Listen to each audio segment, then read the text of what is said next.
We're currently working on Bridge 28 on Slovens Creek Viaduct in the Craigieburn area. It's for the KiwiRail project for replacing the timber hardwood beam with the new steel rail beams.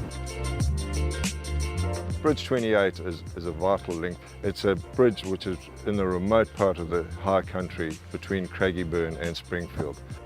The progress on this job has been really good. Once they got up and running and got the first beams in, they worked out a process and away they went. Beforehand, where we were doing it, we needed to have a block of line of about 30 hours to put in these beams.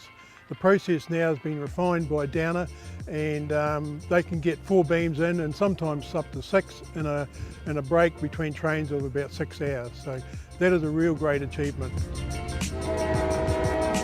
So in order to achieve the client's prerequisite of not disrupting their traffic, a lot of pre-planning of our methodology and works was done up front. We put a time frame to take an old hardwood out and put a new steel beam in, and the window for the trains has been quite tight sometimes.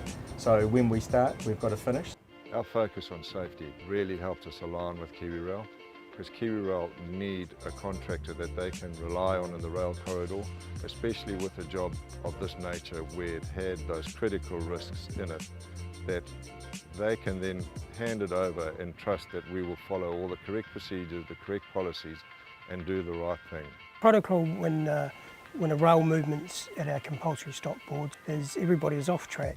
You report to the safe place which you identify, unlock using rule 902, lock off from your lock on frame, remain in the safe place until the RPO has given you permission to lock back onto the frame and re-enter the rail corridor. Working with Downer has been really good. They've achieved everything we wanted them to achieve and gone above what we wanted them to do.